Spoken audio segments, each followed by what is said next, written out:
No. Oh, yeah. I finished these fights. Give me a hell yeah. Top Rope Nation. Learn to love it. It's the best thing going today.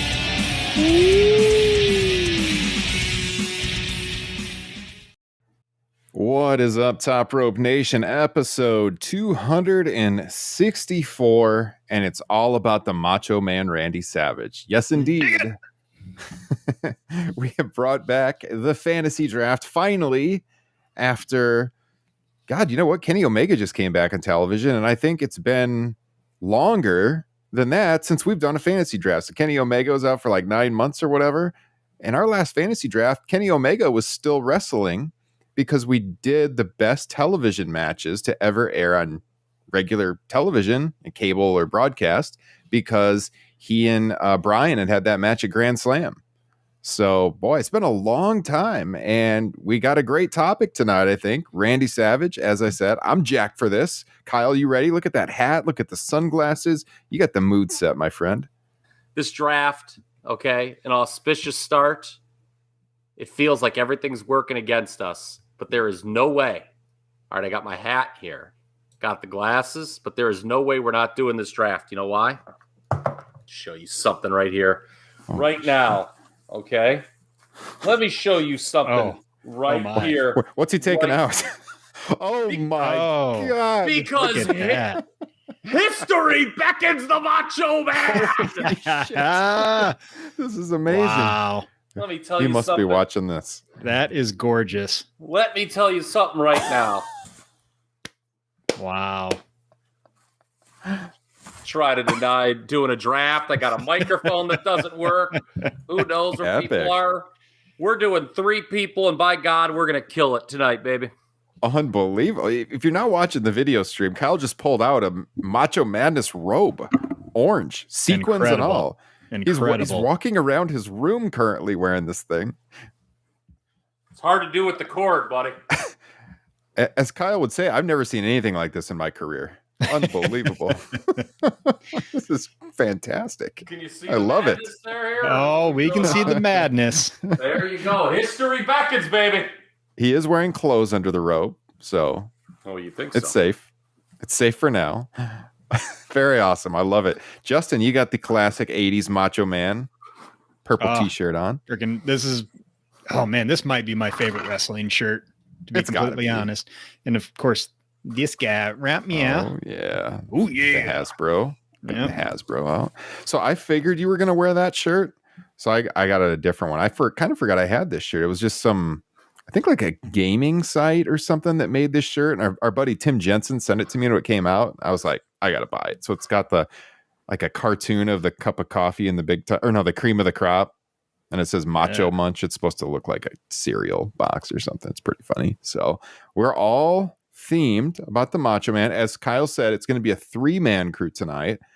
We did have a 4th person who I talked about on our Patreon page that was going to join us. Unfortunately, had to cancel last minute. Something came up, so we're going to just go forward. Us 3, 5 rounds, essentially the 15 greatest matches in the career of Randy Savage. And as we've done on these shows in the past, afterwards I will put up the results over on our social media pages. You all can vote and see who you think has the best collection of matches. So if you've never heard one of these before, as I said, it's been a long time. It's been about 10 months since we've done a fantasy draft. There are quite a few in the archives. We did a Bret Hart's Greatest Matches with our friend Ryan Huffman. We did WrestleMania's Greatest Matches with Adrian Foster, SummerSlam's Greatest Matches with Liam O'Rourke, Ric Flair's Greatest Matches with Nick Diaz from Veterans Minimum, a great Blue Wire pod as well. We did The Undertaker's Greatest Matches with someone who shall not be named. I love it. It's so bad. I was like, he's got some bad takes lately. I'm going to get to that one. Yeah. Oh, I'm going to get to that one. He was fun on the draft. He may be having some really bad takes on twitter.com lately, but we all have check that one crisis. in the archives. Yeah, check that one out in the archives. Did I hit all of them? Is that them all? I don't know. We've done quite a few. They're always fun. So if you don't know how it works, before we get into it, essentially, I did a randomized draft order drawing before we went on the air. This was actually when we still had 4 people, and it was going to be myself, then Kyle, then our guest, and then Justin was going to pick 4th. But now since it's just 3, Justin will pick 3rd, and it'll be snake style. So we'll go, zigzag back and forth through the rounds. As I said, 5 rounds covering the greatest matches in the career of Randy Savage. And before we get to overall pick number 1, I think we've kind of done this in the past when we're focusing on a certain wrestler. Like, what does Randy Savage mean to you? Like, where does he rank on your all-time list? Were you a big fan growing up of the Macho Man? Start with you, Justin Joint. Where is Randy Savage on your pantheon of greatest wrestlers? I think he would have to be on my Mount Rushmore, to use an old phrase or an old gimmick that we did all the time. I am pretty sure he was the first bad guy that I liked as a little tiny mark that I was. I mean, his charisma and talent in the ring were just so undeniable that it was impossible to not, at the very least, appreciate the Macho Man Randy Savage. Agreed. Kyle? I think a case could be made, like if you were to rank all of the WWE performers all time. If you take out the 5 cornerstones of the promotion, Bruno, Hogan, Austin, Rock, Cena, like the big time moneymakers. Okay. If you take those 5 out of the discussion, Randy Savage has a case to be the best all around performer of the rest. In preparing for this draft, certainly I knew a lot about him. I knew what matches I wanted to do. I wanted to check out, but I wanted to revisit him.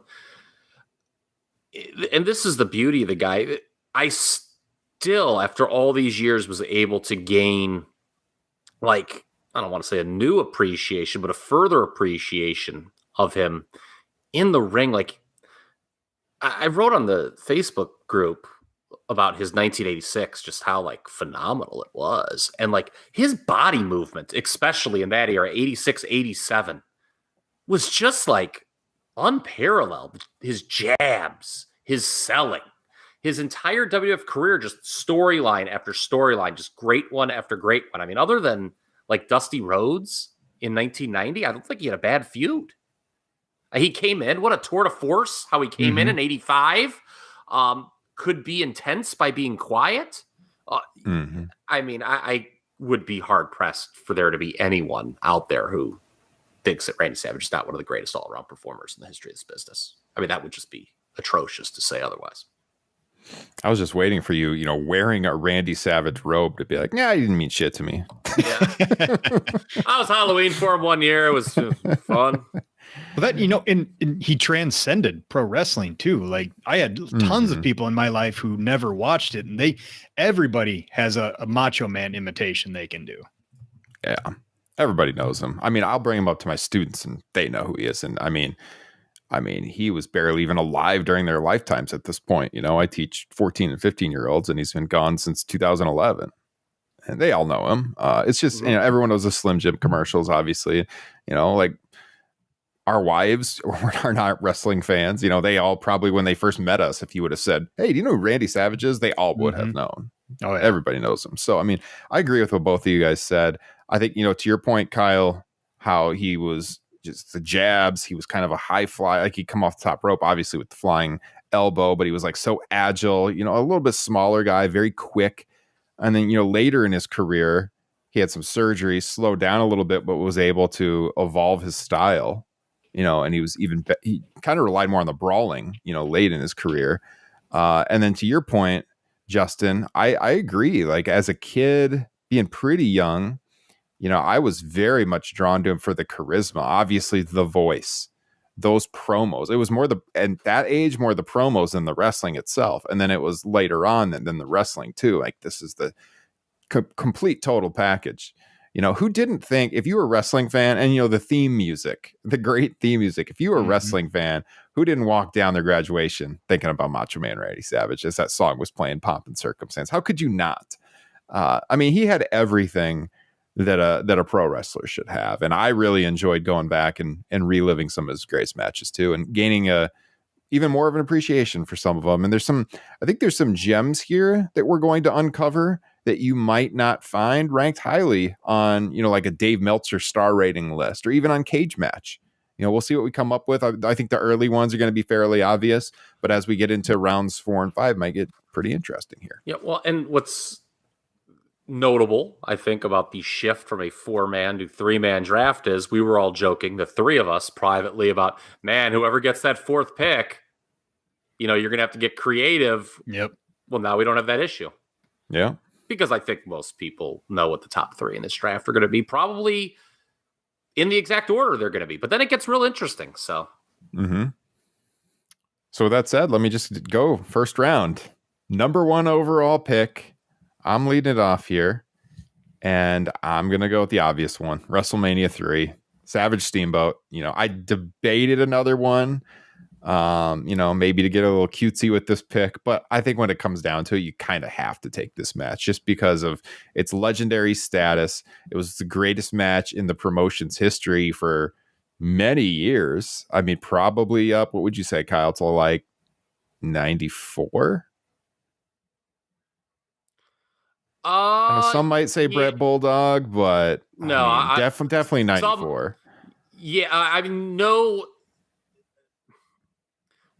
early, like it before 92, it was definitely the best match.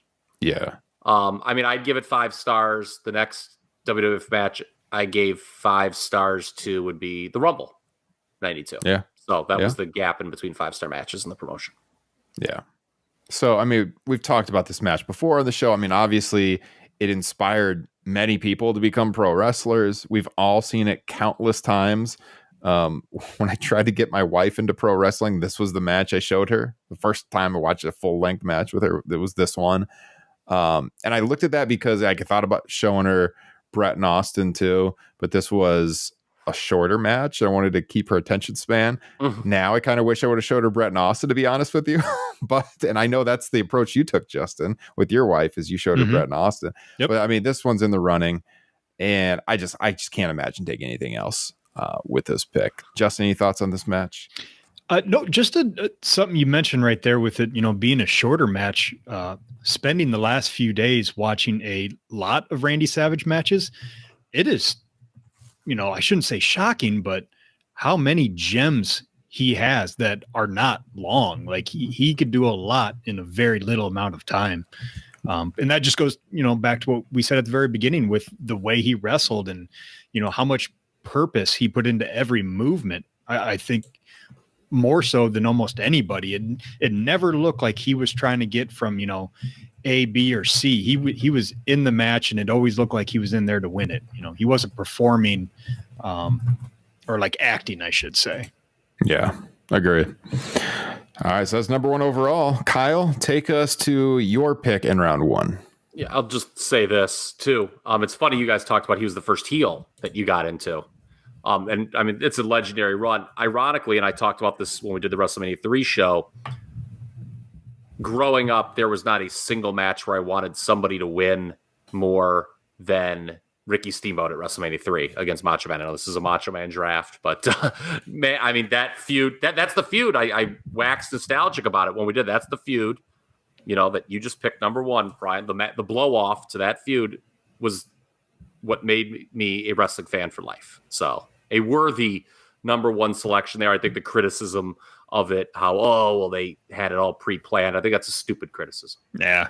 Okay. Yeah. And we talked about that, I believe, on the WrestleMania 3 draft. And I think we talked about it when we reviewed the Savage doc too, did we not? Mm-hmm. I think so. But all right, number 2, I think, is a pretty easy selection. I think you could make a case this is maybe a 5-star match too while you're at it. Randy Savage taking on the Ultimate Warrior at WrestleMania 7. And I know, well, other than Chris Jericho and maybe Bryan Danielson, no one's really running up to pat Vince McMahon on the back these days. But let's give that senile old dog some credit here on August 18th, 2022. This match between Savage and the Warrior at WrestleMania 7, to me, is Vince McMahon's vision of pro wrestling done perfectly.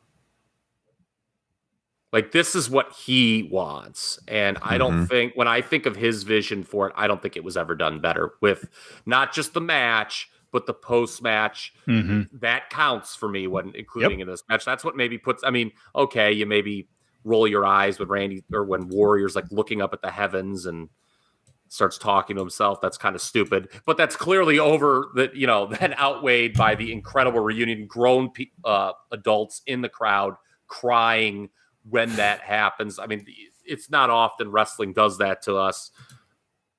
It's just an all-time moment. And the fact that Savage coaxed that match out of the Warrior is a really incredible performance. I've said it before when talking about it. I don't know who came up with the idea for Warrior to walk to the ring, but that was the MVP of the night, whether it was Savage or maybe a Pat Patterson, because not only did it physically ensure Warrior wouldn't blow up 5 minutes from the match like he always did, it made the match feel special before it even started. So Randy Savage, the Ultimate Warrior, to me at Mania 7 is the very logical number 2 choice in this draft. Plus also, you know, just the story that they were telling with Elizabeth after, you know, like, and the crowd shots. Yeah, it's a great match. And then, of course, you know, the kicking out of the multiple flying elbows is so memorable too. And yeah, I mean, it wasn't the last time he got a good match out of Warrior either. So testament to him. And obviously they've got the career-ending stip, and that was a time when stip matches hadn't been totally bastardized. That live crowd really bought into it. Like, it felt like, okay, hey, one of these guys is out of here. And it's incredible, you know, the story they tell from start to finish. Savage goes in as the heel. He's the guy who cost Warrior the title at the Rumble, you know, allowing Iraqi sympathizer Sergeant Slaughter to win the title. And then when it's all said and done, the match is done. Here's Savage reunited with Elizabeth, people crying. He retires as a babyface. And you know, and that stuff. And that's why we all agreed that we won't be drafting any matches past 1991 from WrestleMania 7. Is it my turn? Yeah. WrestleMania 8, Randy Savage, there we go. One year later is what I will be drafting. When I originally thought I was going to be drafting number 4, I was upset because I was going to miss out on these 3 kind of cornerstone Randy Savage matches. Because I think there is a pretty significant drop-off when you take into account both the in-ring quality and the significance and moment of the match, the prestige of it. And this definitely falls into that. And an all-time great, at least memorable feud going in with Miss Elizabeth in the photo shops and whatnot. And even though young Justin Joint was upset, well, maybe not upset, but sad that he didn't get Ric Flair and Hogan at WrestleMania 8. It's undeniable that this is a far better match than those two could have ever had. Oh yeah. Yeah. You know, obviously an infamous match because Flair blades, and he thought he was cool to blade because 2 matches before Bret Hart bladed, but Bret was able to get away with it and told Vince it was hard way, and Rick didn't get the memo, and Rick got screamed at. But I you know, look, I mean, I know blood's a big topic now here in 2022. I like blood. Blood was real cool to see it in 1992 WWF. Justin mentioned the storyline for that match. As some know, and I know you two are part of that some, I'm covering 1992 now with Liam over at Squared Circle Gazette. And I just watched the promo, the sit-down promo Vince McMahon did with Elizabeth talking about the photos. This has to be seen to be believed. I am now convinced that this entire storyline was concocted, yes, to draw heat for this match. It was and it worked in that, but it was also done so Vince McMahon could have Elizabeth out there complaining about unfair treatment by the media. Dude, because what was going on at the time was the steroid stuff. Yeah. People need to see this interview, and I don't have my notes in front of me from it, but Vince is like, how did it make you feel when they printed those things, those lies? Unbelievable. I'm sitting here watching this being like, are you fucking kidding me? I know exactly why he did this. Yeah. And it's Wow. great. But yeah, so first match that Randy Savage had as a babyface, that's off the list that Justin just picked. And, you know, your earlier point, Justin, was well taken, certainly about the drop-off, the perceived drop-off after these three. I mean, where did all these matches take place? WrestleMania. Yep. You know, I mean, that kind of platform. I mean, everyone knows these three matches. So, yeah, I think if any podcast did this draft, I think they'd have the same first round we just did. So sorry to let you down, guys, if there was no intrigue there. But you got to be true to the game, as they say. Yeah. Yeah, the intrigue comes with the next pick. So Justin's going to lead off round 2. What do you got, Justin? Well, so I'm kind of bummed out. I'm gonna take what I would have taken number 4. I'm gonna take it here, but sadly that means I'm gonna lose out almost certainly on something else I wanted, because I don't see any chance that it's going to come back to me, and I won't say what it is now, but once it's taken, I will admit to it. I'm going to pick something that I honestly don't think is all that great of a match. I don't think it's all that highly rated. But when you talk about Randy Savage's greatest matches, I mean, you put that word greatest out there, and that can be pretty subjective. There's different things that can make a match great. I know what you're doing here. And in this case, I'm going to keep the WrestleMania train rolling here. And I'm going to, Randy Savage versus Hulk Hogan, WrestleMania 5, the conclusion of arguably the greatest story feud ever in WWE history. And I believe I looked up and down trying to find this information for sure, but I'm pretty sure for at least like 10 years, WrestleMania 5, because of this match, had one of their biggest, pay-per-view buys ever. Is that incorrect? No, it's correct. Yeah. Right. Yep. It was not broken until WrestleMania 15. So, I mean, like I said, I know this isn't a great match, and they've almost certainly had better matches, just talking in ring. But this was a huge moment in Savage's career, any way you look at it. And yeah, I'd say honestly, my biggest problem with the match was Hogan came out second. That might have been the first moment as a young Hogan fan that I was like, "Oh, what's up with this dude? Is he just entitled and gets whatever he wants?" Called attention to by Jesse Ventura on commentary in that match. Yep. So what's interesting in preparing for this draft, and I figured someone would take this. So this was not the direction you were going, by the way, when you were going through that very lovely soliloquy, Justin. I was very convinced you were going in a much different direction, actually. But but when preparing for this draft, you think about Hogan and Savage, and I think we're all in agreement this is probably the best story WWF ever did, at least in that era, right? Mm-hmm. I mean, it was over such a long period. The Mega Powers form in late 87, then they explode in February of 89, and they do this monster business here at WrestleMania 5. But I don't know if there's a go-to Hogan Savage match, is there? Like, I was looking at the house shows. I mean, they feuded right when Savage came into the promotion in late 85, early 86, did great business off the rip too. Mm-hmm. But then they come back to it. They kept feuding a little bit through 86 and even in 87, right before Savage turned. When was the match that Buster Douglas ended up refereeing or being the? It was in early 90, wasn't it? Yeah, right after Douglas beat Tyson. Okay. Yeah. So but it's shocking that these two seemingly didn't have great in-ring chemistry when you could say that they're the only two that got good matches out of Ultimate Warrior. Right.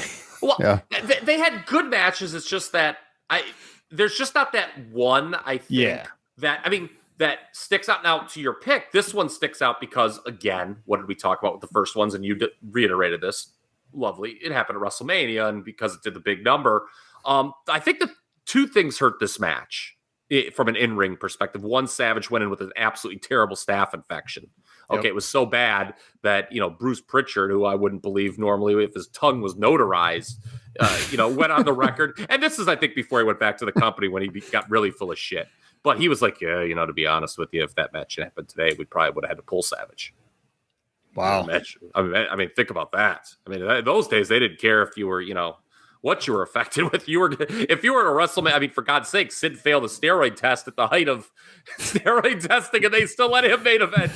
But and the other thing was, as integral as Elizabeth was to the storyline, the whole business of whose corner she was in the first part of that match, I thought it took a while for the match to get going. Mm-hmm. Mm-hmm. I mean, it was easily the best WrestleMania main event to that point in time. We're only 5 shows in. I mean, the build was spectacular. I think it's an iconic match. And I think with you describing it, I thought this was the direction you were going. Actually, I did, Justin. And this is the match I would have taken at this point. Wow. That's good to know. That's good to know. Because that's the thing that kills us with these drafts is like, I certainly would not have taken that now if I thought, it could come back to me. But I certainly wasn't concerned about Kyle taking that, but I did think there was a chance you would. I mean, yeah, I was going to take it. If you wouldn't have taken it here and Kyle didn't pick it, I for sure would have picked it at the end of this round. It was a match that proved, like they had spent a year with Savage with the title, but putting him in the main event with Hulk Hogan, it cemented him as a main eventer. If there was any question about it, Savage and Hogan toe to toe at WrestleMania 5 cemented his legacy. It's a gigantic match just for that. I think it's a more than passable match. It's definitely not a great match, maybe even a little long, from what I recall. But it's I would have picked it here. I think it's a second round pick with 3 people easily. And I think if we would have had 4 people on, I think it might have gotten picked in that 4 slot. Well, it would have been probably because it would have been your pick. I would have taken it. Wow. Yeah. Wow. If our guest hadn't picked it in 3rd, who knows? Who knows what direction that person would have went in? But yeah, I think it's a good pick. Thank you. And who can forget the promos too? I mean, God, I could just watch a loop of the Savage promos leading up. In fact, I used to. If once in a while I would watch this YouTube video and it was Randy Savage's greatest promos. It's just this mashup, and it had a bunch of them from this feud. So, the ones that were cut in studio. Yep, completely losing his mind, and I hate your guts. That one, good, so good. All right, Kyle, what do you got? All right, well, this is what I would have picked at number 4, and I'm definitely going to pick it now because I don't think there is any chance in hell that Ryan's going to pass on it with 2 picks coming up. But I'm going to take the best match to ever take place on Saturday night's main event. That would be Randy Savage and Bret Hart from November of 1987. Let's work a body part for Dick Ebersol, boys and girls. Okay, who said we can't do a little limb work on the 11:30 time slot on NBC? Come on now. This like I said, it's the best match, history of Saturday's main event, my opinion. It was a nice showcase for Bret when he was still a tag wrestler. So I know you two Bret Hart fans love that. And it was, again, we talked about what a great seller Savage was, having to take the boot off. Was great stuff. You didn't see that a lot, particularly in TV matches of WWF of that era. And I loved, because this was right after the angle where Honky shoved Elizabeth and the Mega Power subsequently formed. There's this urgency at the start of the matches, which is just great. Like Neidhart and Jimmy Hart circle Elizabeth like vultures. And he keeps jumping out to save her. And it creates this awesome dynamic where, okay, Savage is wrestling just this tag wrestler, but he's distracted. He's outmanned. What's he going to do? This is a great match, an absolutely great match. From a star rating perspective, I've got it, right up there, in a group for competing for number 4. So I'm very happy I got this in this spot. Yeah, I was just going to say, this was one I rewatched. I hadn't seen it in many, many years leading up, and I would have for sure picked it, you son of a bitch. So thank you How long had Savage been a baby face at this point? Oh, 2 months. boy. 2 months. Two, 3 tops. Like, I mean, he really didn't officially turn until the Mega Powers formation. Like, it was a deal where on TV, it was quite awesome. Where Honky Tonk Man, who had like just won the Intercontinental title on a fluke, like a month after, started calling himself the greatest Intercontinental champion of all time. Which, you know, it's something that would like really work, I think, with today's audience. You know, like these people like, you motherfucker, is this guy kidding me? But like with that, even with the 1987 WWF audience, they're like, who is this fucking guy kidding me? This guy's no good, you know? And Randy Savage, and how the feud started originally, Savage took offense to it on television. He's like, no, I'm the greatest Intercontinental champion of all time. And he is. And he came out, there was a confrontation, and that's what led to the match. But like it was Hogan coming out with the handshake that really cemented Savage as a babyface, although he had been getting cheered for several months leading up to that, even in return matches with Ricky Steamboat on the houses. Yeah. It's a good pick, man. I would have taken it for sure. Did you have this high on your list, Justin? When I thought I was going to be drafting 4 and 5, I was deciding between 3 matches, and this was one of them. Okay. A hard one to let go. A hard one to let go. It is, man. Especially, such a great showcase for Bret Hart as a singles wrestler, and then also a way to cement Randy Savage in that babyface role with just the way the match was laid out, as Kyle had already said, with, you know, having to take off the boot and working the leg the entire time. A fantastic move. And one of the most fluid, like body slam into a small package finishes I've ever seen. A beautiful finish. Yes, it did not look phony or forced at all. And also, you get Jesse Ventura burying the Boz before the match starts. Oh yeah, makes me laugh hard too. They show him coming out. Yeah. Just for those who are keeping score at home, taped November 11th of '87, but aired November 28th. So there you go. 17-day lag time.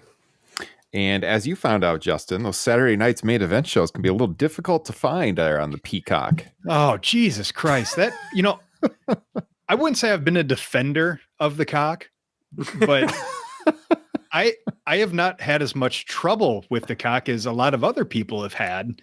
But trying to find some of these old matches, in particular one that has not been drafted yet, I mean, like for Saturday night's main event, you can't even find that, or at least I couldn't. Maybe I'm a moron, in the WWE browser or tab, like under, any like classics or whatever. You have to go to their search bar and like just start typing it in is the only way I could freaking find it. That's interesting, because for me it actually like is, but I think it's because I've watched them before. Like, so like if you scroll down on the WWE page, it's like, I don't know, it says 80s flashback or something's a section, and it was one of the tabs that was readily there. But no, I had the same issue with some of these matches where, like, to find old Coliseum videos, like I went to the Coliseum video section and it wasn't there, and I was like, what the hell? They don't have all these up, but I searched them and found them. I almost sent you a very arrogant text, by the way, this afternoon, Justin, when you were like complaining about the cock. Oh God. I was going to be like, oh, hey man, if you like need to know like where they are, I'm like, I probably know, and you could just ask me. But I didn't do that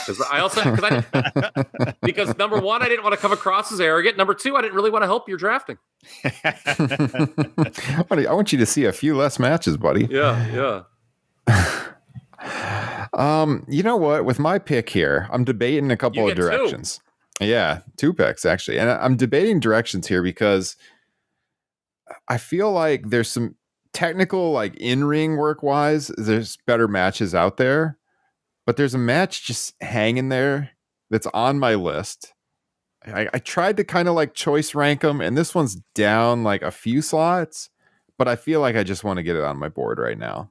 Okay. And I could take it with my next pick too, but I'm kind of itching to talk about it right now. And I'm having some memories flood back as I think about this match, Kyle, because I'm thinking about a Top Rope Nation Classics that you and I recorded, I believe, in the fall of 2020. It was just me and you on that one.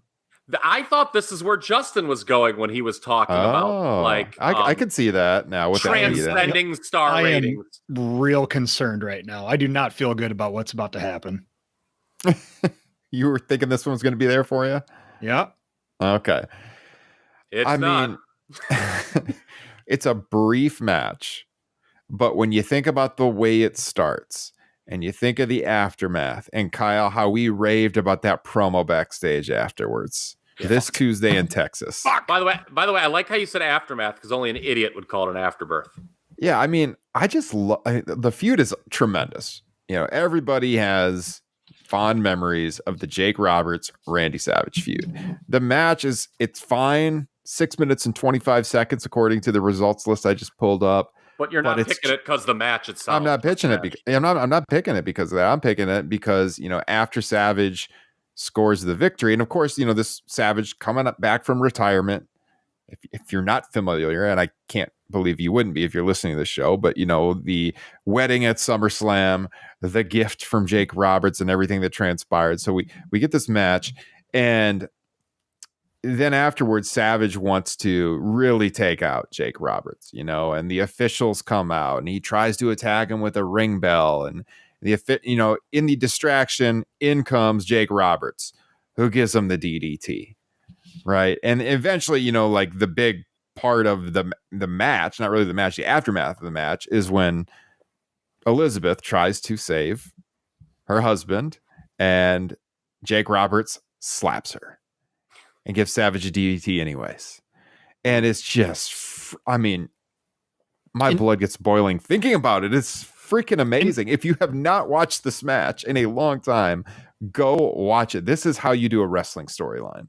And don't forget, he had the bandage from the cobra bite that would just start coming undone during the match, and there was a little bit of blood that had soaked through, and just a nice little touch there. Yep. And afterwards, Jake Roberts cut a promo comparing slapping Elizabeth to having an orgasm. Yes, it's so good. On our Top Rope Nation Classics, if you're a patron, I have that whole interview, the audio in the show. I remember cutting that in there because it's just so good. So again, like it's the story. It's the afterburn. I mean, the aftermath. It's so good. So good. So here's the thing. Okay. And Justin teased this a little bit before the draft started. You've reiterated it just now about kind of transcending star ratings or whatever. We made this point on that Tuesday in Texas podcast, I believe, Ryan. You can throw out whatever rating you want for this Savage Roberts scenario, whatever you want. But if you're going to ask me to watch 30 minutes of WWF, WWE television, there's just not many better 30 minutes of television they've ever done with the pre-match, the match itself, the post-match, and then the post-match interviews. Mm-hmm. Yep. I mean, there is no 30 minutes in the last 10 years of WWE that I would rather watch than that. Yeah. I think I would agree. Honestly. I mean, it is up there with, some people thought like at the time it was the best 30 minutes of WWE TV ever. Yeah. So I am approve of the pick right in this slot. I am devastated right now. I thought for sure I'd have a chance at that on the way back around. I figured that was when we had it in the 4 rounds. I was pretty sure that somebody was going to leap up and grab that. Yeah. For its memorability. You get to go again, Mr. Drosty. Could go a number of directions here. There's some deep cuts that I hold near and dear to my heart, but I feel like I can get at least one of those late. Knowing Kyle Ross, who is going to pick twice before I pick again, I don't think this one's gonna last. I think you're for sure gonna take. I think Kyle for sure, maybe Justin would have taken this one. So what I'm going to do here is I am going to satisfy a good friend of ours live on air. That's right. Derek Chappelle. Because I'm coming down to Memphis. And I'm talking about Randy Savage before the WWF. I'm talking old school here, baby. I'm going Savage Lawler, Loser Leaves Town. June 3rd, 1985, the Mid-South Coliseum. This one is, if you watch this, I mean, this is what a wrestling crowd used to be, right? I mean, like, when they hated a guy, it came through loud and clear. At least, I mean, unless this has been recently discovered, the version that I watched of this is like missing a portion of the match, and you don't actually get to see the whole thing. But I mean, it starts very slow. But this Memphis crowd just hates Randy Savage. You know, the whole story, Randy coming in from Kentucky, you know. The rival promotion, yep. Yep. And then coming ICW. Coming into Lawler's hometown in the iconic Mid-South Coliseum. I mean, obviously you get great punches out of Jerry Lawler and Randy Savage, two of the greatest punchers of all time. I mean, this is not... It's not like your classic wrestling of the 2000s. What you get here is a hot crowd, a great brawl. You get the apron spot where Jerry Lawler like goes off the apron to the table. Lawler ends up getting, you know, busted open, and they stop the match. And Lawler says, you know, not like this. We can't go like this. And they restart the match. And in the end, Lawler is victorious, and Randy Savage is off to the World Wrestling Federation. And for this stage of his career, you couldn't have written an ending any better, right? I mean, like what Savage did with the rival promotion, working there, coming to Memphis is iconic. It made him a star in that region. And eventually people went back around the country and they saw this stuff and saw how good he was during that era too, before he was the Macho Man that we came to know and love years later. And honestly, just the crowd just makes this match. So I had to get this one right here. And Kyle, am I right? Would you have taken this one before it got back to me, do you think? Probably not. I was thinking I could have waited to the last round to get this. You surprised me a little bit. So thinking like Kyle Ross here. Well, here's something. You talked about the stipulation for this match. Loser leaves town. Mm-hmm. Could you please reread that date for us all? June 3rd, 1985. Yeah, and guess what happened after he left town? Guess where he went? Who, Savage? Yeah, guess where he went? The wonderful world of the World Wrestling Federation. Yep. Yes. Exactly. Yeah. So, yeah. I would have to confer perhaps with Derek or somebody else who knows their Memphis history maybe a little bit better than I. This feud was, I think, the last time they sold the Coliseum out until Lawler and Idol in 87. Oh, wow. Yeah, I mean, this did good business. So, but, you know, by 86, Vince was taking over the world and everyone was struggling. Yeah. Or I don't know, maybe, no, I feel that there was like a Lawler and Dundee match that sold it out that happened after this. Our guy Derek might have even been there. Yeah, Derek, where young are you? Derek Chappelle. Derek, come out of nowhere, please. Do a run in and confirm that. But let me call him up. Let me set up the Derek signal here. So, I'm almost positive there was actually a Lawler Dundee match after this that sold it out. But yeah, well, okay. I was kind of just hoping you were going to pick a different match, because now I'm in a position where there's something dangling out there that I thought might go, but it for me, because of what I picked in round one, it's actually would be a dumb pick. And so if Justin wants, I'll leave that one for Justin if he wants it. Maybe he's not going to take it. I don't know. Okay. But I am now going to go on, as I often do on Top Rope Nation, a bit of a diatribe, bit of a soliloquy here. One of the interesting things about 80s WWF is we didn't have access to a ton of footage way back when, right? There was all these house shows that, the tape traders had, but that wasn't, unless if you were like getting the right Coliseum home videos, and you didn't know like the deep cuts that, you know, of 80s WWF. You don't think of 80s WWF as having a lot of deep cuts, right? But it turns out, you know, you get a little older, your tastes get a little more refined, and you find some deep cuts on Coliseum home video. Then YouTube.com came about. The 24/7 channel comes about. The WWE Network. And now, of course, we have the cock.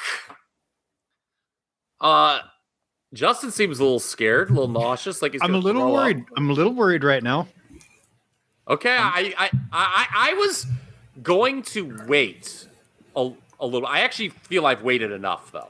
on this. This match, I said I would pick Savage Hart 4 because you guys are Bret Hart fans. But when we were talking off air, I said there was a match that actually was number 4 on my board, and I was debating whether or not I would take it if I got that 4-5 thing. It's now moot.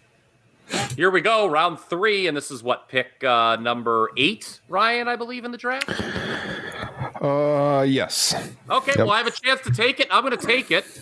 And Ryan, you took Savage Steamboat with the first pick, as you should have. A match so near and dear to my childhood. I want a Savage Steamboat match. And so we're going to go a month earlier to the Maple Leaf Gardens, February 15th, 1987. Randy Savage, Ricky Steamboat. If you have never seen this before, it is a clear run-through for Mania. And for those who criticize the Mania 3 match for not being violent enough, given the nature of the feud, this is the match you want to watch because it's a great companion piece to Mania. It is violent. Savage bleeds. I think this is the 4th match. I have seen people say this is the 3rd best WWF match of the 80s after Mania 3 and then Slaughter Sheik in the boot camp match. Wait, which one was this? What was the date? February 15th, 87, Maple Leaf Gardens versus Ricky Steamboat. Is this one you watched on YouTube? Is this on Peacock? This is not on the cock. It is easily found on YouTube, though. Okay. So for the listeners out there, you want to watch it, check it out on YouTube. Yes, before you vote, please watch this match because I think you will like it quite a bit. And it was, I believe it became available to the world via the 24/7 service because it's professional. It's good quality that you get on there. And when they show it, I think the 24/7 thing's even in the corner. So, but yeah, easily available on YouTube.com. And I'm really happy I got that here round 3. Nice.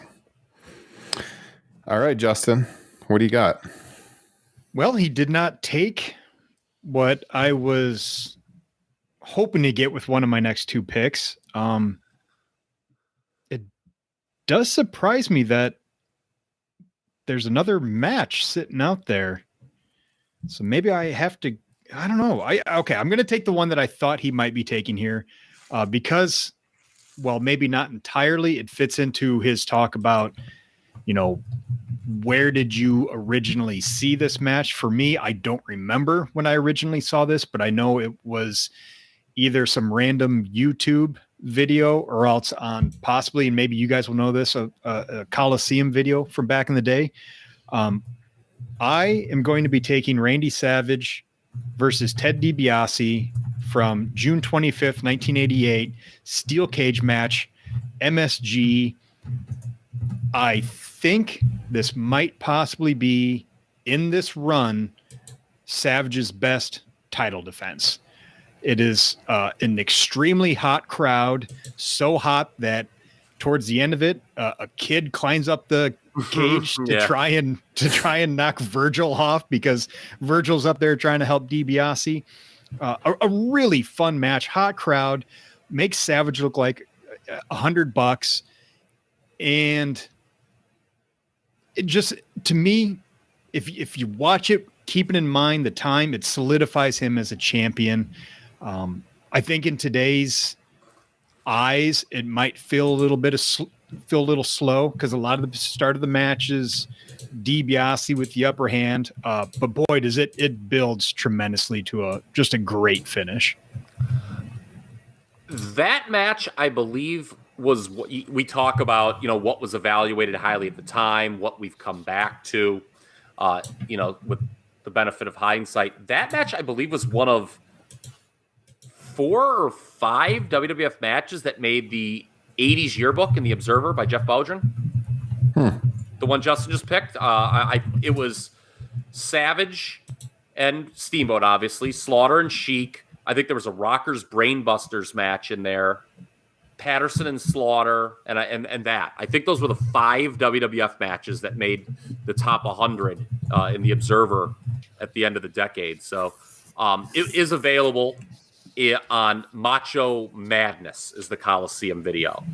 Okay. Yeah. All right. Makes sense. There you go. Actually, I think they must have a version because I found it on some random Macho Man compilation on the Cock is where I was able to rewatch it this time. It's like in the very middle of that compilation. What's funny about that match is, so, like so many, I would dub tapes from the video store back in the day, and the Macho Madness tape I found and I dubbed it. I don't know if this ever happened to you guys. There was something on the tape that fucked it up and you couldn't. Yeah. So like I would go back to watch it and it like didn't work. Like you couldn't see. And so I for the longest time never saw this tape because my copy was all screwed up. A few of those tapes in the 80s had that. I do remember, I think it's like an old Michael Jordan tape I had that problem. Oh my God. Like Michael Jordan's Playground. And I used to, like, my parents dubbed it for me. I still watched it, even though the tape would like move around and stuff on the screen. So I know exactly what you're talking about. Mm-hmm. But yeah, that tape has a ton of Savage DiBiase on it. I would agree with you, Justin. This was his best title defense from the run. We also should make mention, when you picked Savage and Hogan earlier, and I believe it was Ryan made the point about solidifying Savage at the top of the card. Let's talk about this 88 run he had as champion, because WWF was really running a risk by, because Hogan was going off the road to do No Holds Barred. And, for somebody else to another babyface to step in and fill that void was a big deal. And they had enough confidence in Savage for him to do it, but it was a risk. And him and DiBiase drew well. That was like the thing, because, it's funny. Now we all know business falls off a little bit after WrestleMania, right? Mm-hmm. And after the first 3 WrestleManias, business fell off pretty substantially. They kind of, would take a bit of a break for them. Hogan didn't get a big, Hogan and Andre was put on ice after Mania 3. Hogan and Orndorff didn't start till late in the summer in 86. But this was, following the early WrestleManias, Savage and DiBiase was like the one post-Mania main event program that really drew well. And that was, certainly not the norm, I think, through the first, after the first, I don't know, what was it, 12, 13 Manias? There was not a hot post-Mania program except this one. I don't think there's probably very many instances where you had kind of a heel and a baby face at the peak of their powers, or at the peak of their love or their hate. I mean, both these guys were right there at that time period. Yeah, DiBiase's first year in the promotion is like an all-timer as a heel. I mean, just with the introduction of those vignettes, really good stuff. But yeah, I mean, it's funny, 96 to 2000 is very much not the norm in the WWF when business continued to climb post-Mania, when they were just on that ride, WWF. Other than that period, business never went up after Mania, except 88. Interesting. Would you have to go to Brett and Owen for at least a good, I don't know, drawing power wise, but a good feud, coming out of Mania? Well, I mean, I'm just talking about relative to what they were doing before. I mean, business just always went down after Mania, but it didn't go down. There was a real fear with no Hogan. I mean, that was the first time they did no Hogan. Mm-hmm. And not only did business not fall, it kept going strong. Yeah. Let me look what that did here. I couldn't look that up, maybe. Well, he's looking that up. I would just implore anybody, because I'm sure there's going to be people that, when Ryan posts our picks online, they're going to see DiBiase steel cage and be like, well, what is that? I never saw that on Saturday night's main event or at any pay-per-view. I implore you to go watch it. Why didn't he pick WrestleMania 4? They're going to say. Yeah. I mean, exactly, though. But yeah, this is just one of those instances where maybe instead of the significance of the moment, I went with a great match, which, that's kind of the area we're in with this draft. Yeah. Before AEW told you to Google it, Top Rope Nation told you to Google it.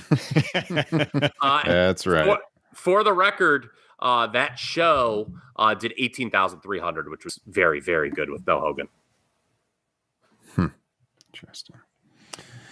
All right. Well, Justin, you lead off our next round. So what do you got? So this is the funny thing about the draft and the way it plays out sometimes. Earlier, I said, if we had our fourth person and I was picking number 4, number 5, I had 3 matches in mind. One of those matches is still on the board right now. Same here. And I'm not going to take it right now. Cheeky Justin Joint. I'm going to take another match that I think there's a good chance it could fall to me, but I just don't want to risk it because I think this would be number 2 behind Ryan the Asshole Drosty taking the Tuesday in Texas match. Wait a minute here. Yeah. You took my match, man. You took my match. I just don't want to risk. I don't want to risk that happening again. This is another instance where it's a pretty average to above average match, but it's what comes after that makes it an all-time moment. Nah, I don't think it's the one you're thinking of, Kyle. I think I know what it is you're talking. Did this match happen in the mid 90s? Let me just say that. Let's say it happened June 25th, 1984. 96. Oh, okay. I thought you were going a different direction. Okay. 1984, CWA Star Wars, the Mid-South Coliseum, Randy Savage and Lanny Poffo versus the Rock and Roll Express. This is the pile driver table spot match. Okay. Wow. If you go back and you watch this match, it's funny because Lanny definitely thinks he's the one who's going to be the superstar coming out, which doesn't end up being the case, obviously. It's a fun match. It's pretty chaotic. It's a great showcase for the tag team wrestling of Rock and Roll Express. And then you have, arguably one of the first table spots ever in professional wrestling, and it's a doozy. Wow. Very nice. Wow, so you guys both went with Memphis. So you guys are splitting the Derek Chappelle vote, I guess, a little bit there. Yeah. So I posted this in the Facebook group, ironically. Like, it was funny. It was like the anniversary of it or something. And Meltzer was talking about with somebody. I just posted the tweet. I forgot we were even doing a Savage draft when I posted that. I just thought it was cool because, yeah, I love that table spot. I think it was like the first big table spot. This is obviously 5 years before Flair and Funk when they did that. But yeah, I love this. This was like one of those first matches that, like, I remember, when you hear about things, that, like, I heard about, I was like, oh man, I want to see that so bad. And again, when we got like the explosion, the proliferation of footage on YouTube, I remember it was like one of the first things I sought out. And it was like so cool to see it like lived up to the hype. And I think it's still there. I believe that is where I rewatched it in the last couple of days was YouTube. What's the exact date on that match again?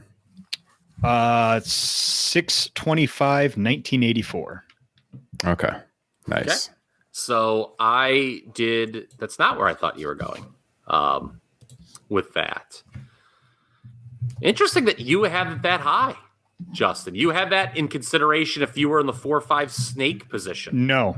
Oh. No. That I decided to pass on that match that I had. I'm sorry, I misheard. Because you're right, because it's funny, because I had a 3 matches I was deciding between had I been in that position.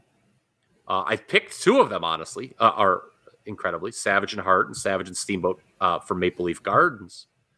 And I'm going to pass on the other one too, because I don't think it fits with I don't think it fits well with what I have so far. I wonder if it's the same one I'm thinking of. Maybe I'll pick it with my last one. But, I don't know. Maybe I lose the draft by picking house show matches. I don't care. I'll be honest with you guys. Okay. I voted for myself in every draft we've ever done. Okay. I voted for myself. Actually, I didn't vote for myself in the SummerSlam one because fucking Liam kept taking all the ones I wanted, and I should have known better. The one guy that knows me, but he just was picking them off like a book. But I'm going to go with the blow off of my favorite house show feud of all time, and the pick is from June 14th, 1986, in Madison Square Garden, we will go Randy Savage teaming with adorable Adrian Adonis against Tito Santana and Bruno Sammartino in a steel cage. Let's talk about this. All right. I said it's the blow off to my favorite house show feud of all time. Feud starts. Savage steals the Intercontinental title from Santana in February at the Boston Garden. They then work MSG every month after that. There is a rematch in March where Savage intentionally gets disqualified. In April, a match that I would also implore our listeners / viewers to watch, they have a no DQ match, which is soiled by wretched commentary of Dick Graham, Gorilla Monsoon, and Lord Al Hayes, who seemingly don't know it's a no DQ match and keep wondering why there's no DQ. Savage cheats to win there by bullying around the referee. Does a massive blade job, too. So at that point, you need to bring a special referee in because the normal ref didn't get the job done. They bring Bruno in for May. Well, Adrian Adonis shows up, and him and Savage kick Bruno's ass in that one. The next month, what do? I also screwed up, by the way. I told you the wrong date, Ryan. I didn't tell you the steel cage match. It's July. I was just going to say, yeah. As I was saying this, I had it written down wrong. It is, hold on, give me the right date here. Hold on. July 12th. July 12th, 1986. I'm sorry, I had 1986 open, and I Control F'd. You're welcome, Chad Repack. The match, and it took me to the first one, not the second one. Yes, it's July 12th, 86. They're in the cage. But anyway, June, they have a normal tag match at MSG, and then July, they have this cage match. And for those who have never seen it, we made this point when we talked about the Cactus and Friends against the Nasty Boys, 94 WCW. How Kevin Dunn's method of shooting wrestling is so fucking wretched, isn't it? Where it's like, hey, let's have this chaotic match, but we're going to have an 8-person match where 6 people lay out. We're just going to show 2 people punching each other 8 different ways. Well, how about just having everyone do shit and the camera's trying to follow the action, not working to the camera? This tag match is an instance of it's just total chaos. It's 4 guys. It's the heels constantly trying to climb out of the cage. The baby faces trying to keep them in. Great stuff. I butchered the fucking date, which is embarrassing, but by God, you need to watch this. It is the blow-off of my favorite house show program of all time, July 12th, 86, in the cage, Savage and Adonis for Santana and Sam Martino. I apologize if you already said it. Where can we find this? Is it on the Cock or YouTube? It is on Inside the Steel Cage. Coliseum home video. Okay. Oh, okay. If you want to watch the rest of the feud that I just broke down and talked about for about an hour there, it is all on the Macho Man and Elizabeth tape. So every match from the house show feud is on Macho Man and Elizabeth, which I had to put in the search bar, Justin. That was the one I couldn't find. I actually just came across that today. I didn't have a chance to watch any of it, but I saw it. Yeah, so it's got like 5 Santana matches in a row and then doesn't have this blow-off. They put that on a different tape inside the steel cage. But 2, Savage and Santana juice. I mean, Adonis jumps off the top of the cage. This was like one of the great WWF cage matches of the 80s. I had never seen a tag team cage match either the first time I'd seen this. This was actually Bruno's last MSG appearance for 28 years. No shit. Wow. Yeah. So historical in nature. Yeah, I honestly don't know if I've seen this match. I've never seen it. I'm definitely going to be watching that one. Kyle, I think you can be forgiven for forgetting the date. I think even the Rain Man of professional wrestling. Well, no, I didn't forget the date. So messing up the date with another one. Yeah. This Control F situation that Chad Repack is always yelling at. Oh, why don't you just Control F it? When I asked him, because one time I asked him about something, I was like, oh man, I thought I read something in Observer. I can't find it. And then he found it. I was like, oh man, you found that pretty quick. He's like, yeah, I used Control F. Like a dick. Like a fucking dick. When's this Chad Repack coming on this podcast? That's what I want to know. So I Control F'd it, and it took me to the June match, and so I was looking at that date. I didn't have it written down. July 12th, 86, inside the steel cage. All right. It's also criminal we don't get that old Coliseum video They've overdubbed those intros, when they talked about it being passed down from the Romans and Egyptians, the do-do-do, do-do-do, Yeah. do-do-do. We don't get that anymore. We get some overdubbed freaking bullshit. Wasn't Coliseum Video like actually an adult film company or something that was putting those out? I believe they for were. them? Yeah, I believe they were. Yeah. So they must have been some like old porn music they threw on there. Oh God. All right. Where the hell are we? Well, we're finishing out round 4, so I'm going to go 2 in a row, and then I'm going to be done. Yep. Oh wow. There's a couple of iconic matches out there still. We're going to have to do honorable mentions because Jesus, there's a lot left. There's a lot on the table. Let's go 6. Let's go 6 rounds. Let's do 6. I think for this one, I'm going WCW. I was wondering when that was coming off. First foray. Yeah. I mentioned at the top how later in his career, Savage, his style changed. He wasn't as agile. He wasn't flying around the ring like he used to. He still did the flying elbow drop, but he noticeably lost a step, and but the brawling was still there.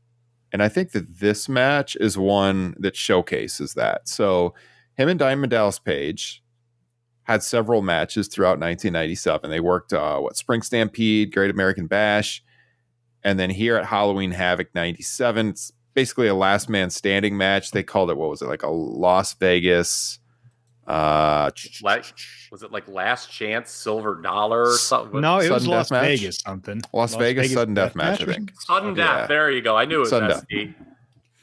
And so, like the story again, like you got to answer the 10 count. You get, I believe, 2 flying elbows, if I remember right, and DDP makes it up.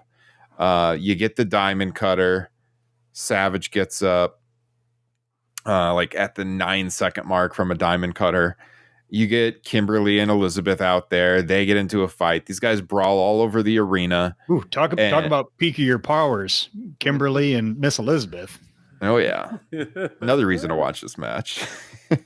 Now, the finish, not a huge fan of the finish. It's freaking Hulk Hogan coming out dressed like Sting with the baseball bat and helping Savage win. But the match, up until that point, it's a really good brawl. I really like this match a lot. Again, like I said, they had several memorable matches that year. I think this is the best one. And then in mid 98, Savage leaves. He has surgery, and then he comes back in 99 with a whole new look, with Gorgeous George and Medusa and everything. So I think this is one of his last great matches. There's one in 98 I could maybe take that I've kind of toyed with as my next pick. But this is one of his final great matches. So yeah, Halloween Havoc 97, the last man standing match with Diamond Dallas Page. Thoughts, gentlemen? I think it would be remembered even better if it wasn't for the shitty ending, as you already pointed out. That was such a blow to a good match. Yeah, I'll keep this brief. I think it's hard to pick between the Page matches. Yeah, which especially this and the previous one. Mm-hmm. Yeah, Great American Bash is a really good one too. I have that on my list as well. Oh. So interesting. Kyle, sounds like you have thoughts. Maybe we'll come back to them. Okay. Oh, okay. Huh. I still think we should do 6 rounds.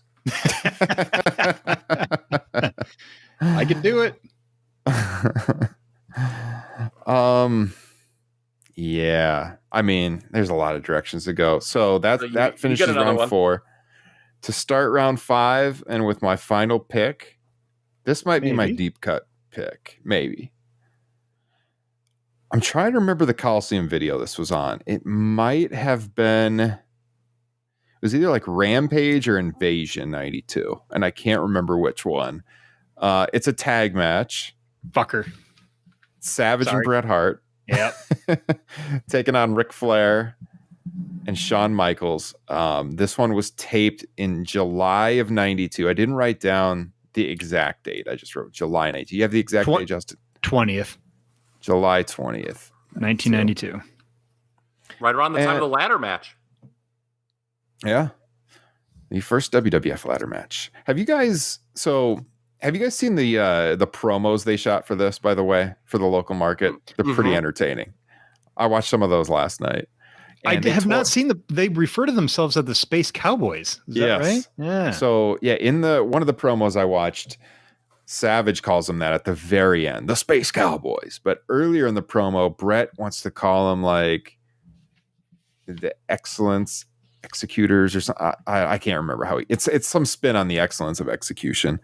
But they're entertaining. And you talk about Mount Rushmores earlier, and if Savage was on your Mount Rushmore, Justin, I mean, my Mount Rushmore has both of these guys, and so probably Flair too. And Michaels is like in the running. Yeah. So to get all of these guys in a tag team match is just awesome. So do you know what the Coliseum video was, Kyle? Before I go any further, I'm trying to remember because that was definitely the first time I saw this one. I definitely owned it and watched it a bunch of times. We did Smack 'em Whack 'em, so it wasn't that one. Mm-mm. Was it an Invasion? Is the one that has that hideous Star Trek theme with Sean Mooney and Lord Al Hayes. That has Flair and Hart and the Flair and Michaels match that from late 91. So I feel this was a different tape. Let me Google it. Okay. I definitely had. So this videotape was coveted from It's the layout of this match is really interesting because Savage being like the established big star on his team. Obviously Brett was about to become world champion for the first time, but at this point in time, Savage is the world champion. Brett's the IC champion. So he's the more underneath guy, and Brett gets a hot tag. Yep. Like Savage gets worked over by Flair, by Shawn Michaels. It's a long match, like a 20+ minute match. And eventually, the finish is Savage does win, but it's like a roll up. Okay. And so, yeah, go ahead. I think this match would be even more fondly remembered because of everything you pointed out. But that finish, because I only remember this because I watched it today and I had to rewind it like 5 times trying to understand what was going on, because it was Brett and Flair were the legal men. And I swear to God, this is like evidence number 1 of Vince in somebody's ears saying, go to the finish right now. Because all of a sudden Brett and Flair are wrestling and Savage just rushes in and he starts doing the roll-ups with HBK and he gets the pin, even though it is obvious neither dude ever got a tag. And even commentary calls it out saying, who's the legal man here? Well, and the commentary for that match is weird because it's like Jim Ross. Yes. And the match is before Jim Ross even hired. The tape, by the way, was Grudges, Gripes, and Grunts. Okay. For those looking to keep score at home. But it's like Jim Ross, and the match took place before Jim Ross even was in the company. So it's obviously post-produced. And Bobby Heenan, I think, was intoxicated during the commentary for that match. But, it's funny. Justin jokes about, Vince maybe in someone's earpiece telling him to go home. Famous story. 2 months later in Hershey, Savage and Flair, the title change. Remember, he made him redo the match. He went out there, he stopped it through a shit fit. So, I mean, Vince he had something against Savage and Flair matches, whether it was blood or them not doing what he wanted. I just think it's a cool match because it shows like you got these young rising talents in there. Savage could have been the star of the match. He's not the star of the match. He kind of makes the young guys look really good. It's a changing the guard. I mean, it's 2 of the biggest stars of the 90s, 2 of the biggest stars of the 80s mixed together, world champion, IC champion, teaming up. Obviously this wasn't like a huge pay-per-view match or anything like that. So it's more of a deep cut for sure, but the star power is undeniable. You're bridging 2 eras. It's Savage showing that he could recognize talent. Like Brett's talked about how him and Macho wanted to work a singles feud for the world title. Didn't happen. Could have been great. But here we get this unique match with them teaming. And I really like it. So I'm going to finish out my draft with this one just to get it up there on my board. It would have been a strong consideration for my last pick. Nice. All right, Kyle, what do you got? Are we doing 5 rounds or 6? I think in the sake of my editing, 5, but we can call out honorable mentions. Just we got a mix lot of mash at the end. honorable mentions to call out. Okay, well, I'm actually going to pick something to counter either of yours, Ryan, here in this situation. I'm going deep cut, I think I've decided.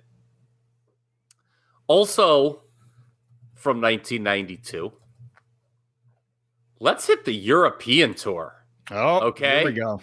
Randy Savage and Shawn Michaels, April 14th from Munich. Oh, nice. There you go. As I mentioned earlier, I'm doing, Squared Circle Gazette with Liam. We're talking about 92 right now. So I've gone back and we're at the start of Shawn's heel push. God, I love it. Was it a revelation? There were not a lot of great new characters coming out of the woodwork in early 90s WWF. Obviously, The Undertaker is the exception to that rule, but Shawn was such a breath of fresh air.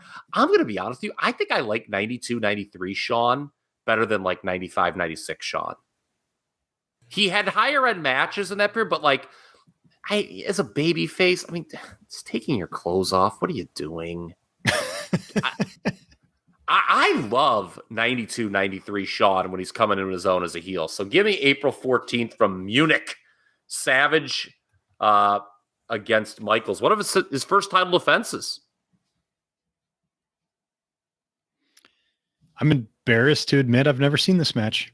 It was one of those that it was on my list to get to before this draft. I couldn't get there. So I think it's on the world tour tape, I believe. It's also on YouTube and Daily Motion, as I'm looking at right now. Yeah. For any hipsters out there looking at Kyle's draft thinking, oh, yeah, he's got this wrapped up. That is 2 now that I have never seen that I'm going to have to go back and watch. Love taking matches that no one's ever seen. I'll tell you what. Does great for wonders for the voting.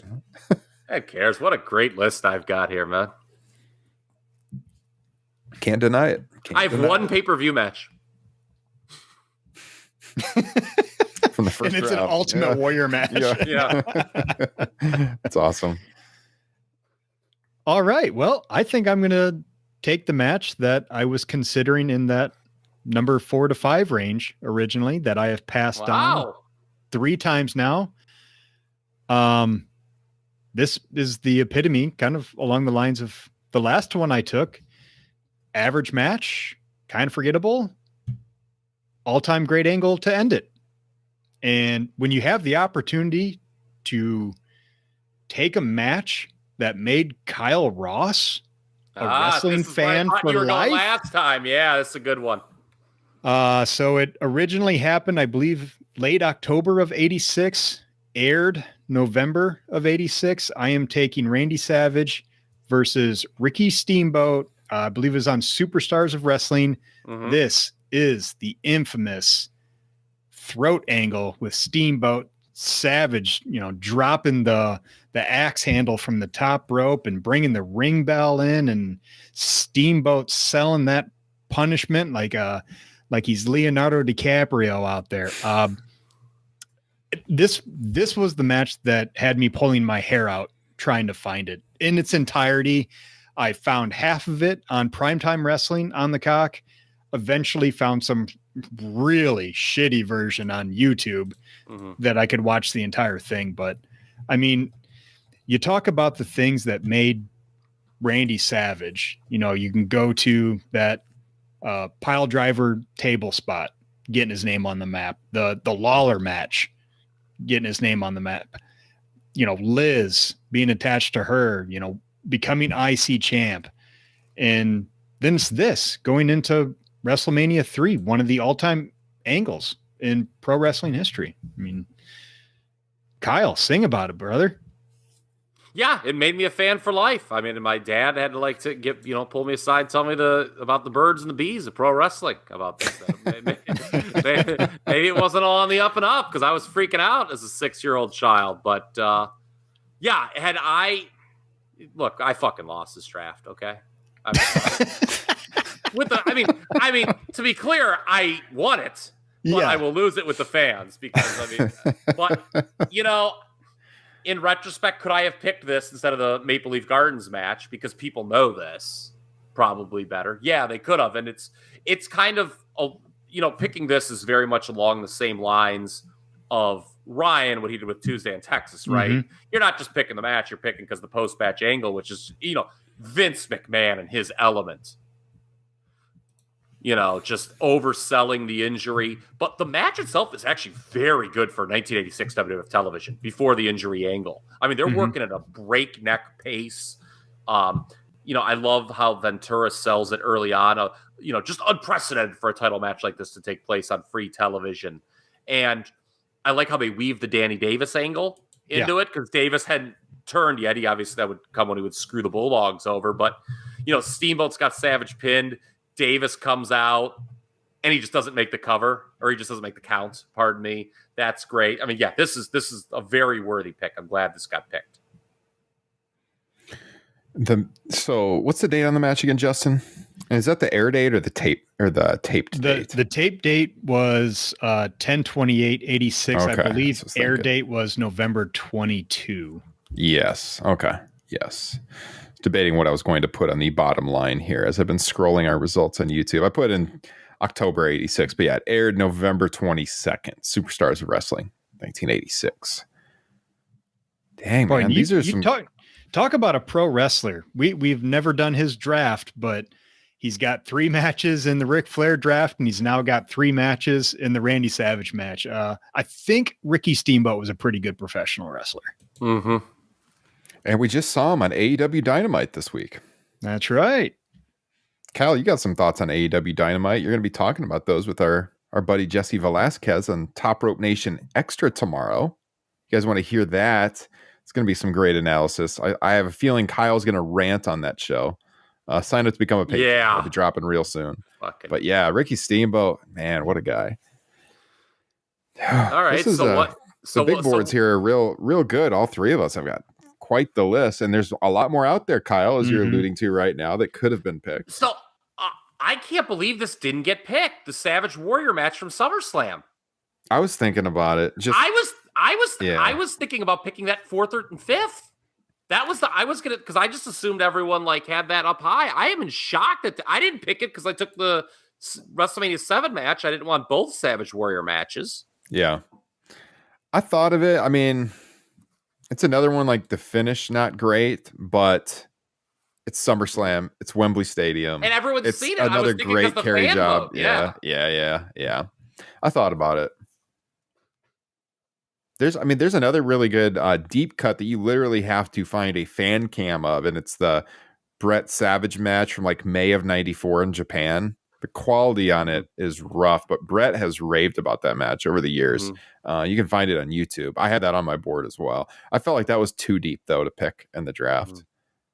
Go ahead, Justin. I was just I find it funny that neither one of his big initial singles title victories never got drafted, versus Tito Santana for the IC champ, which is I think a highly rated match, a great finish. And then also his world title win, which, kind of a lackluster show and match for that matter, but yeah, that's not even in their top couple of matches. There's another great Savage because you got the Savage DiBiase match, the cage from the Saturday night's main event match.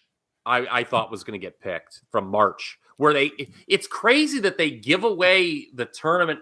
Now that there's no fit, they do a count out finish, but yes, they Andre did coming down. Yeah, they did Savage and DiBiase on free television a couple weeks before Mania 4. Kind of like with you and Warrior, I considered it, but I already had a DiBiase match on my board, and personally, I think the better one. I should have taken that with my last one. I want to go back and do that over again. I should have taken that, to be honest with you, rather than the Savage Michaels match. But then Ryan started talking 92, and I wanted it. I would have taken the Spring Stampede DDP match. That's my favorite of the 3. Yeah. And I'll tell you, why I like it the best? Because DDP wins. Yeah. Babyface was scared for him the whole time, Justin. You know, like I'm saying, like I thought it was weird how because everyone talked like that feud did very much elevate Page, but it's weird Savage wins the blow off. I don't think they don't have another pay-per-view match. And well, and is it really a blow off? Because like DDP's getting carted off and Savage starts attacking him again, and doesn't really feel like a blow off. But when do they go back to it? Like they don't. That's what I mean. It's just weird. DDP goes on to win the U.S. title at Starrcade, and then Savage is that bizarre feud with Lex Luger. Mm-hmm. And then he kind of turns Wolfpack, and then he gets hurt. So yeah, I don't think they really ever went back to it, to be honest. Speaking of turning Wolfpack, I actually really like the match he had with Brett at, I believe it was Slamboree 98. It's like that's his last match before he's hurt. I think he goes on the shelf for about a year after that. Yeah. That's when Brett was going with NWO Hollywood and whatever the hell they were doing with him. But I remember watching that match at a party. Like this guy at school ordered it, and he had his whole basement full of us. We were 14 at the time. There's so many people there, and I remember everyone at that party, they were all WCW fans, and none of them got Bret Hart. I mean, they were total bandwagon wrestling fans, like, Bret Hart, he's not any good. Like, what? He was just the world champion, like, last year. And everyone there loved that match live. Like, they kind of appreciated Bret a little bit more. You got Piper out there, as the referee. I think that's kind of an underrated match. Wasn't that a weird deal, though? Didn't, Piper wrestle Savage that night, too? It was something weird. Slamboree 98's a weird show. They reversed the finish or something on Nitro the next night, right? I can't even honestly. I can't remember it that well. All I remember from Slamboree 98 was Scott Hall turns at the end, which was stupid, and then of course you have Chris Jericho's awesome performance introducing the Cruiserweight Battle Royal, and then Dean Malenko as Cyclope. That is a great moment. Yeah. What else? I had that Superstars match, Justin, on my list. I thought about taking it, the one that you picked at the end with Steamboat. The Steamboat one? The ring gauntlet. Yeah. I strongly considered the end of the Jake and Randy feud from, I think that was that a Superstars or Saturday Night's Main Event? Which it short match, but it was hot. They were getting after it. I'm pretty sure Randy broke Jake's nose right off the bat, but at the end it led into the Undertaker babyface turn. That was on the main event. The main event. Yeah, that was the setup show. It was the same night that Sid turned on Hogan. Yeah. That I strongly considered that one kind of in the same vein as what you were talking about. It's it's about the promo going in, it's about the intensity of the match, and whatever comes afterwards. I probably should have picked the Superstars match over the Maple Leaf Gardens one, and then DiBiase over the Michaels one if I wanted the fan vote. But, I've never really cared about the fan vote. What great matches I've selected here. I don't know. That Michaels match might do well with fans, especially fans from the 90s. Seeing Shawn Michaels' name on there always helps. So what do you guys think, a match I had considered? Because once again, what I said right at the jump, you talk about greatest matches. I had considered the Hogan heel turn at Bash at the Beach, just because Savage kind of seemed like an integral part of that match, but it was just, I don't know if maybe he was just a spoke in the wheel of it, maybe not, I don't know, all that important or replaceable, I should say. When you started doing the build up to one of yours, I thought this was the match you were going to. And when I asked you before we went recording, Kyle, about the big matches, you could see people drafting that weren't great matches.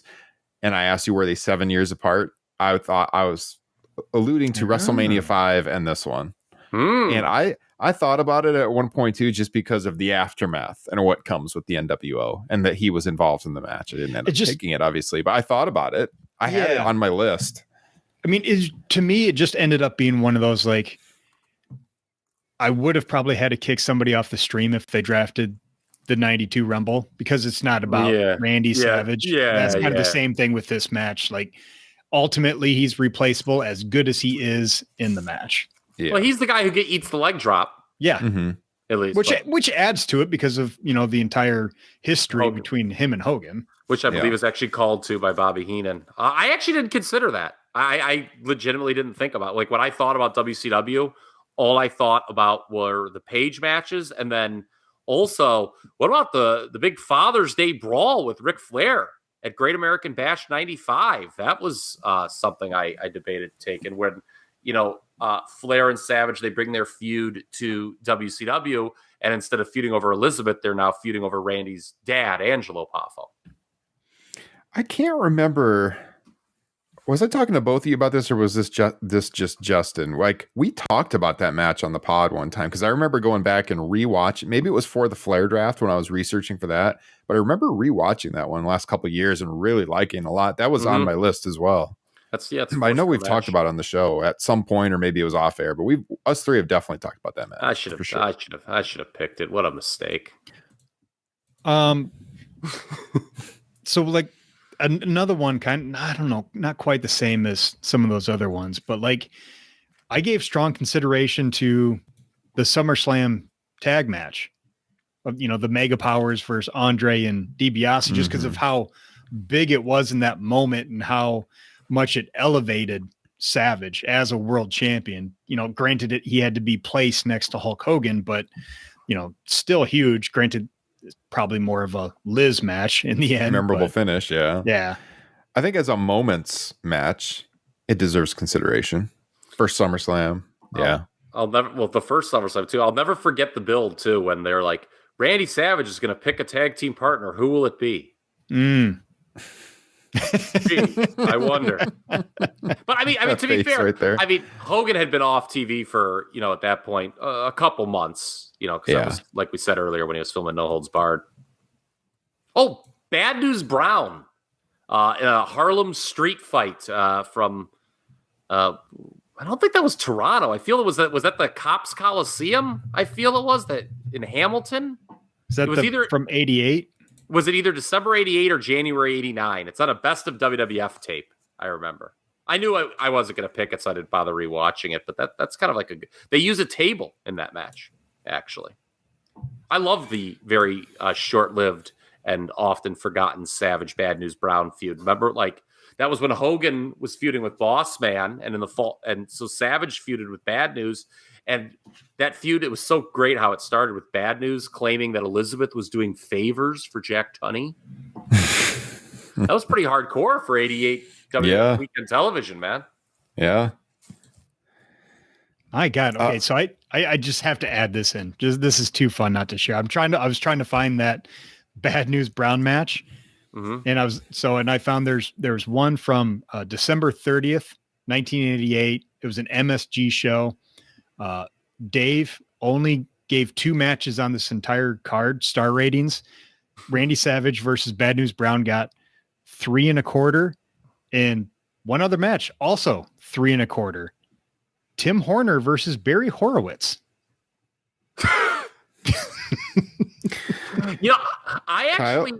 I saw Tim Horner at a house show in, I think it was around this time.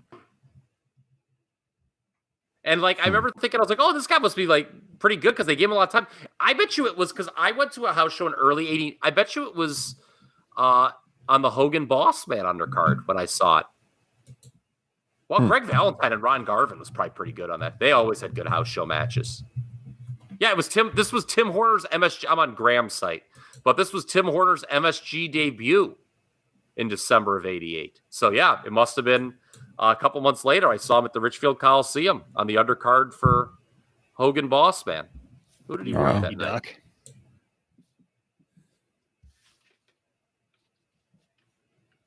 I'm trying to find that Bad News one because I want to say it was definitely like in Canada, like in like Hamilton, Ontario. Cops.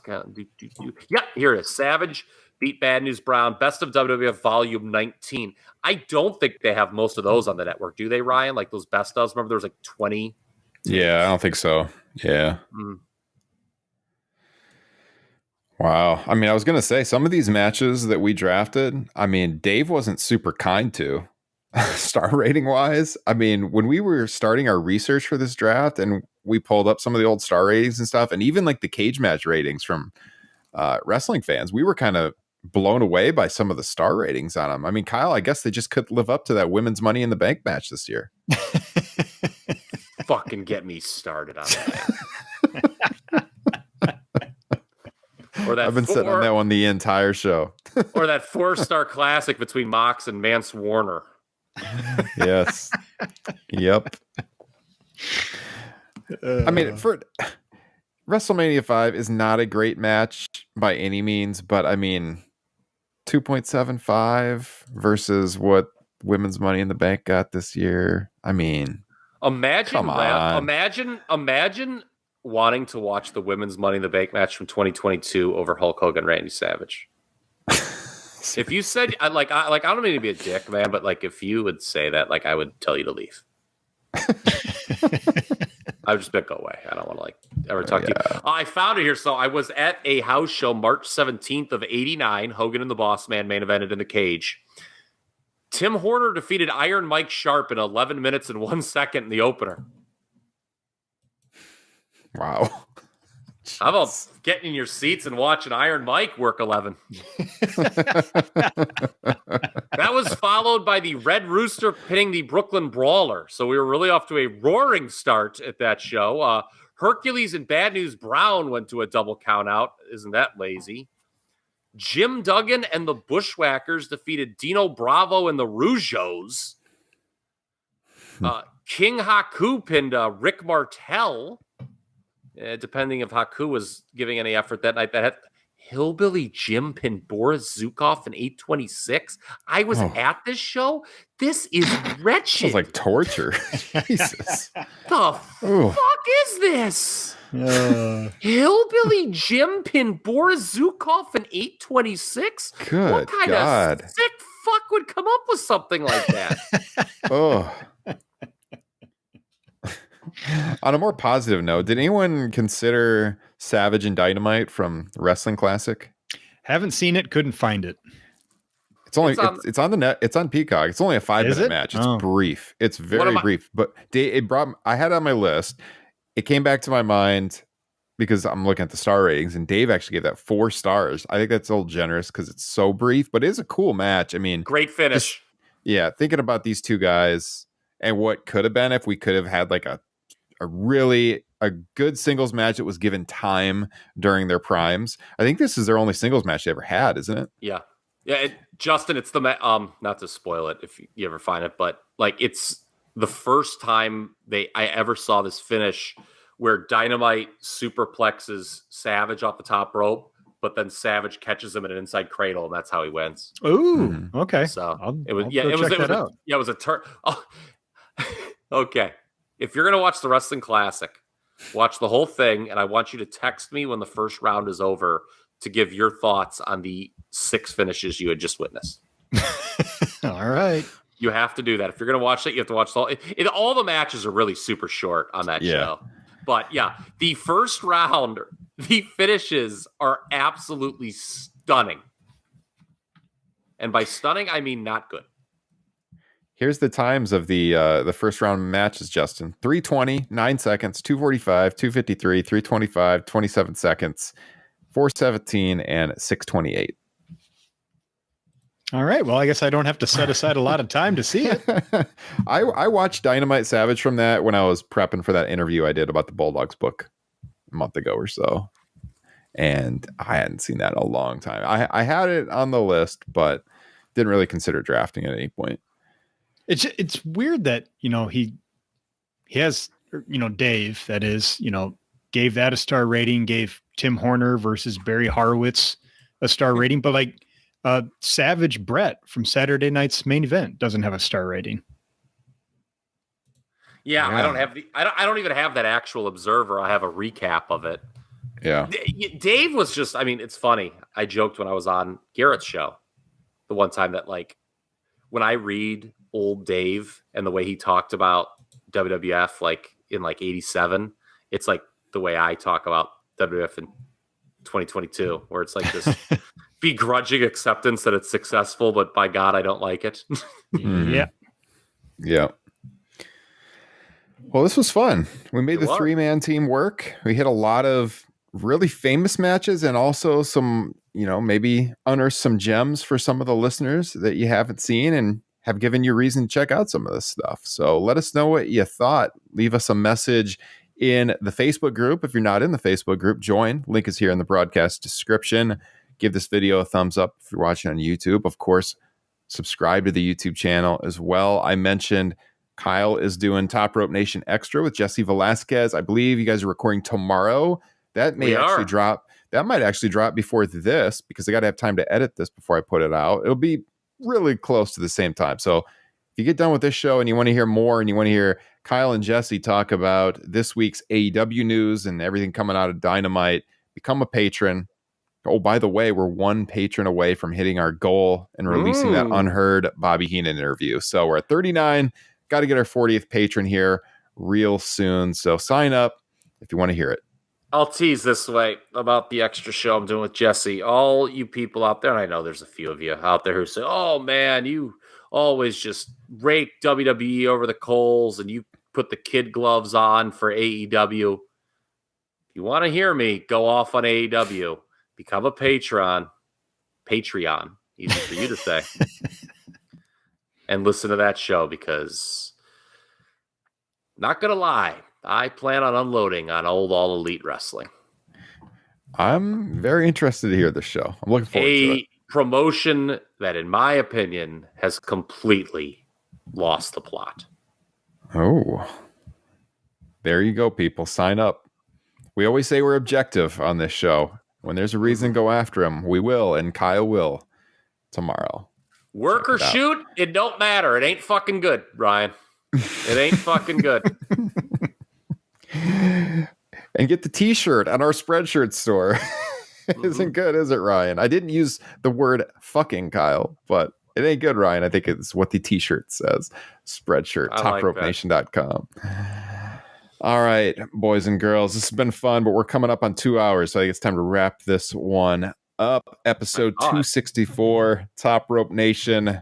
The great Randy Savage, rest in peace. A lot to go back and relive after talking a little Randy Savage with you guys over the last 2 hours. Hope you all enjoyed it. Hope everyone has a great weekend, and we'll talk to you again real soon. Take care. Vote for Kyle.